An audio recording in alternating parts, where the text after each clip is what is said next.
निशानियाँ 19 जून 2022 प्रातः मुरली ओम शांति। अव्यक्त बाप दादा रिवाइज 6 अप्रैल 1991 मधुबन। कर्मातीत स्थिति की निशानियाँ।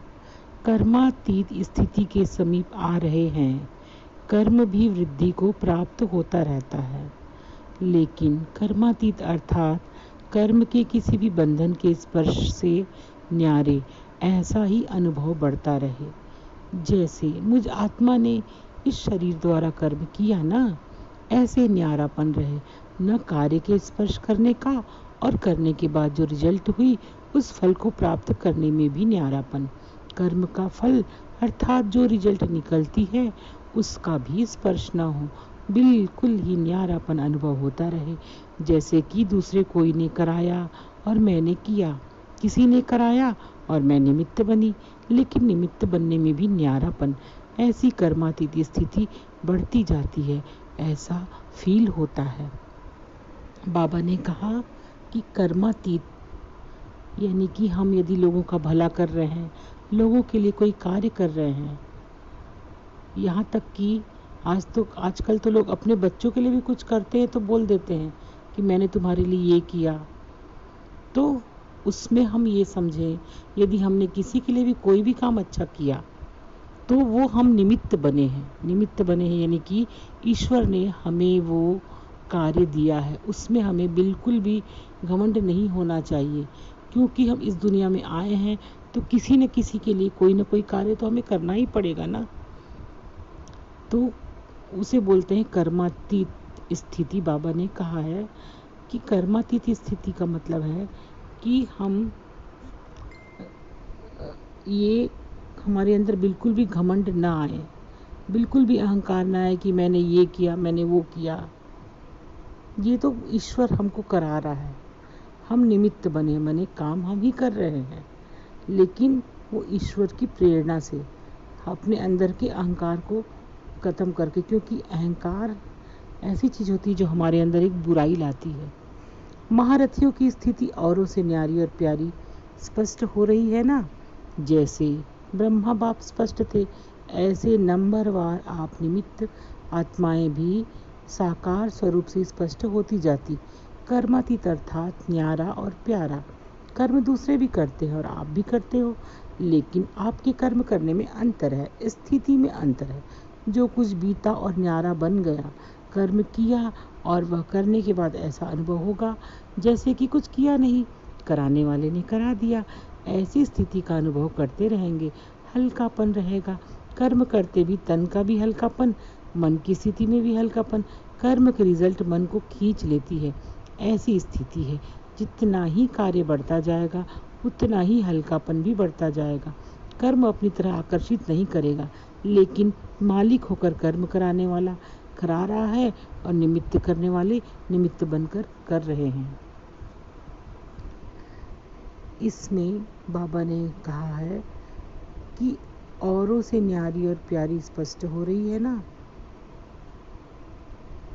जैसे जिनके मुख से ज्ञान निकला वो उन्हें ब्रह्मा बाप कहा गया है। ऐसे नंबरवार आप निमित्त आत्माएं भी साकार बने कि हम भी। अब नंबरवार बाबा ने इसलिए कहा कि जैसे कोई आगे होगा कोई पीछे होगा, हर किसी की लाइफ का अनुभव अलग अलग होगा। उनकी स्थिति उनकी परिस्थिति के अनुसार वो ज्ञान में कितनी चल रही हैं, इसके अनुसार वो अलग अलग नंबर में आएंगी। तो निमित्त आत्माएं भी नंबरवार रहेंगी। कर्मातीत अर्थात न्यारा प्यारा, ये तो फर्स्ट पैराग्राफ में बाबा ने समझा ही दिया था। ऐसी स्थिति का अनुभव करते रहेंगे। कर्म किया और बोले कि जैसे एक भजन भी हम गाते हैं ना कि श्याम करा रहा है, मैंने ऐसे और भी भजन गाते हैं कि कराने वाले आप हो भगवान और हम नाम हमारा हो रहा है, ऐसा। तो इससे हल्कापन, ये ऐसा इसलिए कहा जाता है कि हमारे अंदर हल्कापन रहेगा। अब सोचिए, हमारे अंदर हल्कापन रहेगा तभी तो हम और भी कार्य को कर सकते हैं ना। तन भी हल्कापन, मन की स्थिति भी हल्कापन, और कर्म की रिजल्ट हम कोई भी काम करेंगे तो वो उस काम का जो परिणाम है वो हमें खींचती है और हमें और भी कार्य करने को प्रेरित करती है। हम ज़्यादा कार्य कर पाएंगे, लेकिन उसके लिए हल्कापन होना भी ज़रूरी है। इसलिए मालिक होकर कर्म कराने वाला करा रहा है, माने मालिक है इस दुनिया का, वो हमको कर्म करा रहा है और हम तो सिर्फ निमित्त बन के काम कर रहे हैं। आत्मा के हल्केपन की निशानी है आत्मा की जो विशेष शक्तियां हैं, मन, बुद्धि, संस्कार, ये तीनों ही ऐसी हल्की होती जाएंगी, संकल्प बिल्कुल भी हल्की स्थिति का अनुभव कराएंगे। बुद्धि की निर्णय शक्ति भी ऐसा निर्णय करेगी जैसे कि कुछ किया ही नहीं, और कोई भी संस्कार अपनी तरफ आकर्षित नहीं करेगा। जैसे बाप के संस्कार कार्य कर रहे हैं, यह मन, बुद्धि, संस्कार, सूक्ष्म शक्तियाँ जो हैं तीनों में लाइट अनुभव करेंगे। स्वतः ही सबके दिल में मुख से यही निकलता रहेगा कि जैसे बाप वैसे बच्चे न्यारे और प्यारे हैं, क्योंकि समय प्रमाण बाहर का वातावरण दिन प्रतिदिन और ही भारी होता जाएगा। जितना ही बाहर का वातावरण भारी होगा, उतना ही अनन्य बच्चों के संकल्प, कर्म, संबंध लाइट हल्के होते जाएंगे और इस लाइटनेस के कारण सारा कार्य लाइट चलता रहेगा। वायुमंडल तो तमो प्रधान होने के कारण और भिन्न भिन्न प्रकार से भारीपन का अनुभव करेंगे। प्रकृति का भी भारीपन होगा, मनुष्य आत्माओं की वृत्तियों का भी भारीपन होगा। इसके लिए हल्कापन औरों को भी हल्का करेगा। अच्छा, सब ठीक चल रहा है ना? कारोबार का प्रभाव आप लोगों के ऊपर नहीं पड़ता, लेकिन आपका प्रभाव कारोबार पर पड़ता है। जो कुछ भी करते हो, सुनते हो, तो आपके हल्केपन की स्थिति का प्रभाव कार्य पर पड़ता है। कार्य की हलचल का प्रभाव आप लोगों के ऊपर। बाबा ने आत्मा के हल्केपन की निशानी है जो हमारी शक्तियां हैं, मन जो सोचता है, बुद्धि जो निर्णय लेती है, संस्कार जो कई जन्मों से हमारे अंदर जो खूबियां हैं, जो बुराइयां हैं, उसे संस्कार कहा गया। तीनों हल्की होती जाएंगी। संकल्प भी, जैसे हमने कोई संकल्प किया बहुत बड़ा कार्य करने का, तो हमारे अंदर एक बोझा फील होता है, लेकिन जब हम कोई बहुत बड़ा कार्य करने का संकल्प लेंगे तो हमें ये रहेगा, नहीं हमने तो संकल्प किया, कराने वाला कौन है? ईश्वर है कराने वाला, भगवान है कराने वाला, स्वयं भगवान है। तो हम अपने अंदर हल्की स्थिति अनुभव करेंगे और बुद्धि की निर्णय शक्ति भी ऐसा निर्णय करेगी कि कुछ किया ही नहीं। अब कोई संस्कार अपनी तरफ आकर्षित नहीं करेगा और हमें सिर्फ ईश्वर के ज्ञान में चलने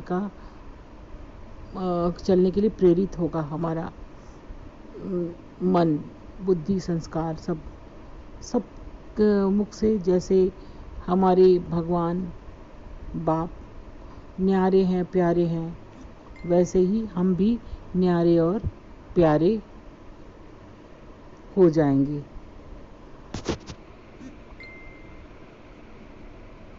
वैसे हम भी न्यारे और प्यारे हो जाएंगे। तो मुख से यही निकलता रहेगा कि जैसे बाप वैसे बच्चे न्यारे और प्यारे, क्योंकि समय प्रमाण बाहर का वातावरण दिन प्रतिदिन और भी भारी हो, क्योंकि अभी दुनिया में इतने सारे प्रॉब्लम्स बढ़ गए हैं। वैसे ही समय जैसे जैसे आगे बढ़ते जाएगा तो प्रॉब्लम्स तो कम होने वाले नहीं हैं। चाहे विश्व में हो, चाहे अपने देश में हो, कोई ना कोई प्रॉब्लम डेली आती ही रहती हैं। तो जितना ही बाबा ऐसे कह रहे हैं कि वातावरण बाहर का भारी होगा, उतना ही अनन्य बच्चों के संकल्प, कर्म, संबंध हल्के होते जाएंगे और लाइट यानी कि हमारे अंदर का ज्ञान का प्रकाश, इसे लाइट के रूप में देखा गया है। ये हमारे शास्त्रों में भी कहा गया है कि प्रकाश स्वरूप है ईश्वर, तो इस लाइटनेस के कारण सारा कार्य लाइट चलता रहेगा। वायुमंडल तो तमो प्रधान होने के कारण और भिन्न भिन्न प्रकार से भारीपन का अनुभव करेंगे। जैसे सृष्टि है, प्रकृति है, तो ये तमो प्रधान होने के कारण आज प्रकृति में इतने सारे प्रॉब्लम आ रहे हैं।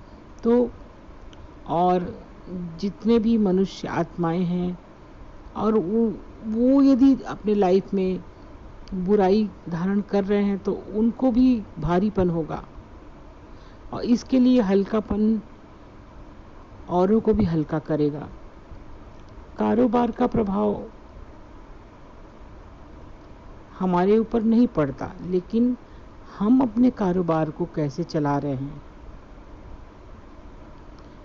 हमारा प्रभाव कारोबार पर पड़ता है। जो कुछ भी करते हैं, सुनते हैं, तो हल्कापन, हमारा मन हल्का रहना चाहिए। लाइट का मतलब एक प्रकाश होता है, दूसरा लाइट यानी हल्का भी होता है। तो हमें हल्कापन फील करना है। सब रीति से असंभव कार्य संभव और सहज हो रहे हैं, होते रहेंगे, ऐसा हमें बाबा के ऊपर, ईश्वर के ऊपर विश्वास करना है और ऐसा करना है। तो 19 जून की प्रातः मुरली है, ये 10 अप्रैल का रिवाइज है। तो दिल तख्त नशीन और विश्व तख्त नशीन बनने के लिए सुख दो और सुख लो, माने कि पूरे विश्व में राज करने के लिए और किसी के दिल में राज करने। आज विश्व के मालिक अपने बालक सो मालिक को देख रहे हैं। तो यानी हम बच्चे भी हैं और मालिक भी हैं, क्योंकि बच्चे के समान भोलापन है, बच्चे के समान हम न्यारे हैं, कर्मातीत अवस्था में रहते हैं। सभी बच्चे इस समय भी स्व के मालिक हैं, अनेक जन्म भी विश्व के मालिक हैं। परमात्मा बालक मालिक बन जाते हैं, ब्राह्मण आत्माएं अर्थात मालिक आत्माएं। ब्राह्मण बाबा ने कहा है जो ज्ञान मार्ग में चलते हैं, जो ज्ञान को अपनाते हैं, उसे बाबा ने ब्राह्मण आत्माएं कहा है, अर्थात मालिक आत्माएं। इस समय हम अपनी कर्मेंद्रियों के मालिक हैं, आधीन आत्माएं नहीं हैं। अधिकारी अर्थात मालिक। हम अपने कर्मेंद्रियों के वशीभूत होकर ही तो दुर्गुणों में जाते हैं, पाप करते हैं, अत्याचार करते हैं। इसलिए हम अपनी कर्मेंद्रियों के मालिक खुद बनेंगे तो हम बुराइयां नहीं करेंगे और हम अधिकारी अर्थात मालिक बन जाएंगे। और हम बालकपन यानी जो हल्कापन फील करते हैं, वही तो हमारा ईश्वरीय नशा है। एक छोटा बच्चा कितना हल्का रहता है, उसके मन में कोई चिंता टेंशन कुछ नहीं रहती। तो हमें उसी प्रकार बनना है, सदा अपने को, हमको इस विश्व में खुशनसीब आत्मा समझना है, क्योंकि हम अपने भगवान को चाहते हैं, हम उन भगवान के बहुत प्यारे बच्चे हैं। वाह, मेरा श्रेष्ठ भाग्य अर्थात श्रेष्ठ नसीब, खुश नसीब भी हो, सदा खुशी की खुराक। हम लोग सदा खुश रहें और खुशी के झूले में झूलते रहें और लोगों को खुशी दें, खुद को खुश नसीब समझें। ऐसे अमूल्य हीरे तुल्य जीवन बनाने वाले परमपिता परमात्मा हमारे साथ हैं। खुशी में रहो, खुशी की खुराक खाओ। खुशी नहीं तो ब्राह्मण जीवन किस काम का। आज पुण्य का खाता भी देख रहे हैं भगवान। हम सभी पुण्य आत्माएं हैं ना, अनेक जन्मों के लिए जमा कर रहे हैं। बाबा हमारे कर्मों को एक जन्म के लिए नहीं देखते, वो कई जन्मों के लिए देखते हैं। हमें इसे समझना पड़ेगा।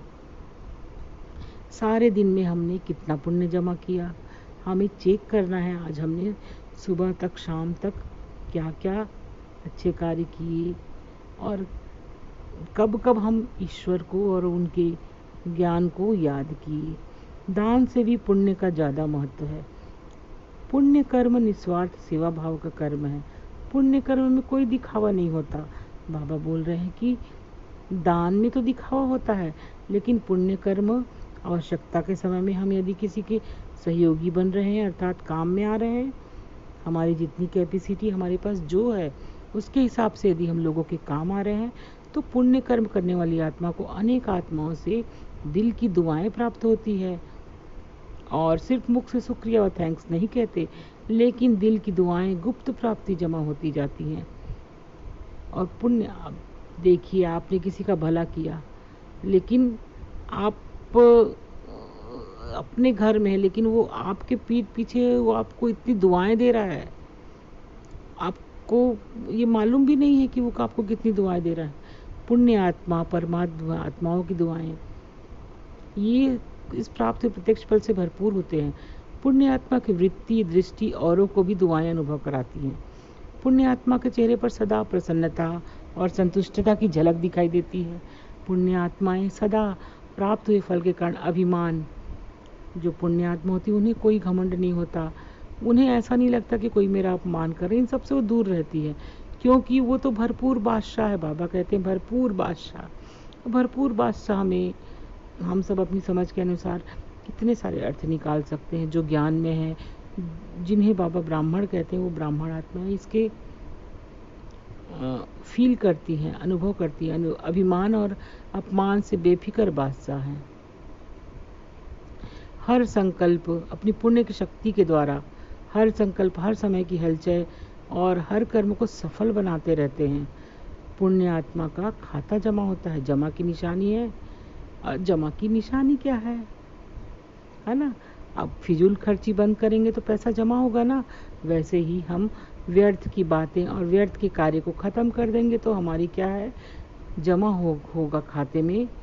हमारे अच्छे कार्य, अच्छे कर्म सब जमा होते जाएंगे। तो अपने खाते को चेक करो कि हम पुण्य आत्मा कहाँ तक बने हैं। अगर पूछेंगे कि सभी पुण्य आत्मा हो तो सब हाँ जी कहेंगे ना, सभी हैं पुण्य आत्मा, लेकिन नंबरवार है। यहाँ भी बाबा कह रहे हैं इसमें भी नंबरवार है। जैसे क्लास में सब बच्चे नंबर रहते हैं ना, सभी के अलग अलग नंबर आते हैं। कोई बच्चा कम नंबर लाता है, कोई बच्चा ज़्यादा नंबर लाता है, लेकिन वो तो हो गई स्कूल की पढ़ाई। लेकिन ये तो ईश्वरी भगवान हमको स्वयं पढ़ा रहे हैं, तो उसमें नंबर लाना, नंबर क्यों बनते हैं? कारण एक विशेष बात बाप दादा ने बच्चों की चेक की और वही बात नंबर 1 बनने में रुकावट डालती है। अब भगवान ये बोल रहे हैं कि बाबा बोल रहे हैं कि तपस्या वर्ष में सभी का लक्ष्य संपूर्ण बनने का है, नंबरवार बनने का है। संपूर्ण बनना है ना। आप सभी एक स्लोगन बोलते भी हो और लिख कर लगाते भी हो, यह है सुख दो और सुख लो, सुख दो और सुख लो, दुख न दो न दुख लो। यह स्लोगन पक्का है। तो रिजल्ट में क्या देखा? दुख न दो। इसमें तो मेजॉरिटी का अटेंशन है, लेकिन आधा स्लोगन ठीक है, देने के लिए सोचते हैं। हाँ, ये बात सभी के साथ होती है। लोग सोचते हैं सुख लो, इसे तो सब चाहते हैं, लेकिन सुख दो, इसे कोई ही निभा पाता है। अंडरलाइन। लेकिन जो आधा स्लोगन है उस पर अटेंशन नाम मात्र है। अब आधे स्लोगन में बस अटेंशन करते हैं, नाम मात्र। बाबा कहते हैं उसने दिया, लेकिन आपने लिया क्यों? किसने कहा आप लो? बाप की श्रीमत है कि दुख लो, झोली भरो दुख से, तो न दुख दो न दुख लो। अब बाबा ने कितनी अच्छी बात कही कि किसी को दुख भी मत दो और दुख भी मत लो, तभी तो पुण्य आत्मा बनेंगे, तपस्वी बनेंगे। तपस्वी अर्थात परिवर्तन। तो दुख को भी आप सुख के रूप में स्वीकार करो, परिवर्तन करो, तब कहेंगे तपस्वी। यही तो तपस्या है ना। कोई जंगल में जाकर भूखे प्यासे होकर तपस्या थोड़ी न करनी है। अभी ग्लानि तो प्रशंसा समझो, कोई ग्लानि करे तो समझो वो तो हमारी प्रशंसा कर रहा है, तब कहेंगे पुण्य आत्मा। जगदम्बा माँ ने सदैव सभी बच्चों को यही पाठ पक्का कराया कि गाली देने या सुख देने वाली आत्मा को भी अपने रहम दिल से देखो, उसको दया की दृष्टि से देखो, रहम की दृष्टि से देखो, उसे ग्लानि की दृष्टि से नहीं देखो। वो गाली देवे, आप फूल चढ़ाओ, तब कहेंगे पुण्य आत्मा। ग्लानि वालों को दिल से गले लगाओ, बाहर से गले नहीं लगाना है, लेकिन मन से। तो पुण्य के खाते जमा होने में विघ्न रूप यही बात बनती है। मुझे दुख लेना भी नहीं है, देना है ही नहीं, लेकिन लेना भी नहीं है। जब अच्छी चीज नहीं है तो फिर किचड़ा लेकर जमा क्यों करते हो? जहाँ दुख लिया किचड़ा जमा हुआ, तो किचड़े से क्या निकलेंगे? पाप के अंश रूपी जर्म्स।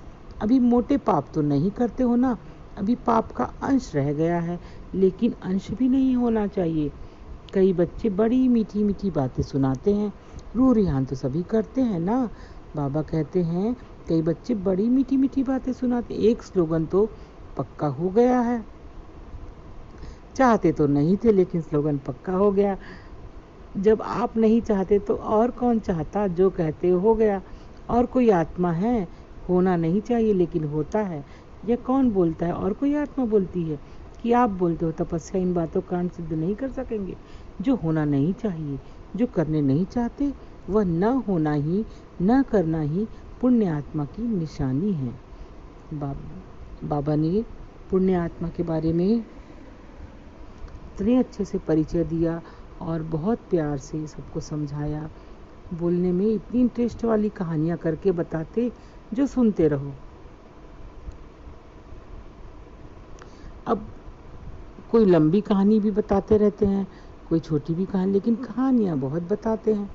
आज इस वर्ष के मिलन की अंतिम टुब्बी है ना, सभी टुब्बी लगाने आए हो, जबकि भक्ति मार्ग में भी डुबकी लगाते हैं। तो कोई ना कोई संकल्प जरूर है, चाहे कुछ स्वाहा करते हैं, चाहे कुछ स्वार्थ रखते हैं। अब ज्ञान मार्ग में आने के लिए कुछ लोग अपने कामनाओं को खत्म कर देते हैं और कुछ लोग कुछ संकल्प रखते हैं। तपस्या वर्ष में संकल्प करो। बाबा कहते हैं कि सारा दिन संकल्प द्वारा, बोल द्वारा, कर्म द्वारा हम पुण्य आत्मा बनेंगे और पुण्य करेंगे। ये बाबा ने बहुत महत्वपूर्ण बात कही है कि तपस्या वर्ष में पूरे दिन संकल्प करते रहो। और जब लोग आपको दुआएं देने लगेंगे तो इसकी निशानी है, यदि आप पुण्य आत्मा बन गए हो। तो कैसे पता करोगे? जब सभी हर आत्मा आपको दुआएं दे, हर आत्मा आपको दुआएं दे। इसे कहते हैं तपस्या। ऐसी तपस्या ही विश्व परिवर्तन का आधार बनेगी।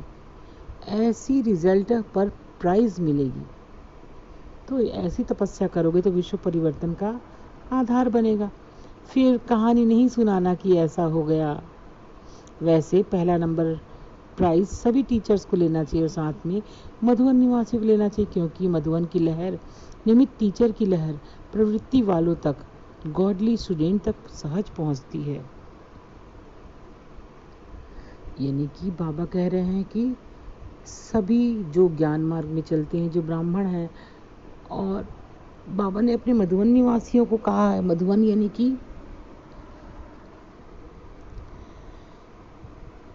जहाँ पर ज्ञान की बातें होती हैं, ज्ञान मार्ग में चलते हैं और सभी स्टूडेंट हैं, ईश्वर के स्टूडेंट हैं। डबल विदेशी भी तीव्र पुरुषार्थ कर रहे हैं। बाप दादा के पास प्राइज बहुत है, जितना चाहो ले सकते हैं। भंडारे भरपूर है। अच्छा, सभी मेले में पहुंच गए हैं। मेला अच्छा लगा कि तकलीफ हुई? बारिश ने भी स्वागत किया। प्रकृति का भी आपसे प्यार है, घबराए तो नहीं ना? ब्रह्मा भोजन तो अच्छा मिला ना? 63 जन्म तो धक्के खाए हैं, अभी तो और ही ठिकाना मिला है। 3 पैर पृथ्वी तो नहीं मिली ना? इतना बड़ा हॉल जो बनाया है, जो हॉल की शोभा बढ़ाई ना, हॉल को सफल किया ना, किसी को भी तकलीफ तो नहीं हुई। लेकिन ऐसे नहीं मेला करते रहना, रचना के साथ साधन भी साथ ही आते हैं। अच्छा, फिर बाबा ने कहा, सभी बालक सो मालिक श्रेष्ठ आत्माओं को सदा हर कदम में फिर पुण्य का खाता जमा करने वाली बात बाबा ने याद दिलाई है। और सदा दिल तख्त नशीन और विश्व के भी तख्त अधिकारी, विशेष आत्माओं को सदा सुख देने वाले, सुख लेने वाले, सुख दो सुख लो और सदा खुशी में रहो। आज बाबा ने पूरी मुरली में यही कहा, सुख दो सुख लो, सदा खुशी में रहो। और दादियों से बाबा ने कहा कि सभी महारथियों ने दिल से सबको शक्तिशाली बनाने की सेवा बहुत अच्छी की, इसके लिए शुक्रिया क्या करें। अब देखो, आपने इतने अच्छे कार्य किए तो उसके लिए शुक्रिया करने की जरूरत ही नहीं। आपके खाते में तो इतना जमा हो गया ना, बहुत बड़ा खाता जमा हुआ। अब महावीर बच्चों की हिम्मत और उमंग उल्लास देखकर पद्म गुना से भी ज़्यादा हर्षित हो रहे हैं। स्वयं बाप दादा ईश्वर संगठन सदा स्नेह के सूत्र में रहता है, इसलिए इसकी सफलता है। संगठन मजबूत है ना, छोटी माला मजबूत है। कंगन तो बना है, माला तो नहीं बनी। कंगन तो है ना, इसलिए छोटी माला भी पूजी जाती है। बड़ी अच्छी तैयार हो रही है, वह भी हो जाएगी, होनी ही है। सुनाया था ना, बड़ी माला के दाने तैयार हैं, लेकिन दाने से दाना मिलने में यहाँ पे बाबा संगठन के बारे में बोल रहे हैं। छोटी माला तैयार है, बड़ी माला सदा माला के मणकों गले में पिरोई जाती है। विजय का तिलक लगा हुआ है, पद्म गुना मुबारक है। हम तो निमित्त है। बाबा ने पहले भी बताया था कि कर्मातीत अवस्था में रहना, निमित्त बनना, और बाप तो करावनहार है, माने कराने वाला ईश्वर है, तो हम सिर्फ निमित्त हैं और वो बैकबोन है।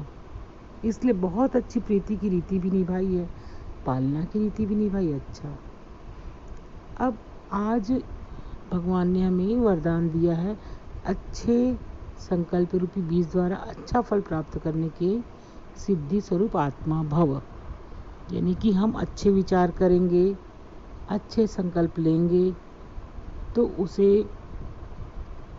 उससे हमारे कार्य भी बहुत अच्छे होंगे और हमारी सफलता मिलेगी, उसका फल भी बहुत अच्छा होगा। जैसे बीज अच्छे रहते हैं फल भी, और इससे हम सिद्धि स्वरूप आत्मा बनेंगे।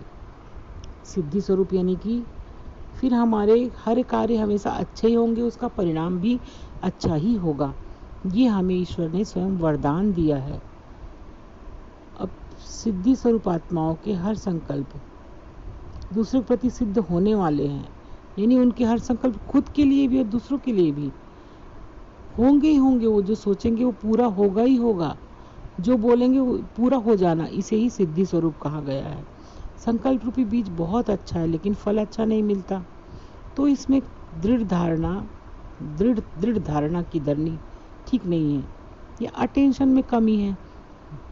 बाबा ने पहले अटेंशन के बारे में ही बताया है, पुण्य आत्मा बनने में प्रॉब्लम है तो अटेंशन।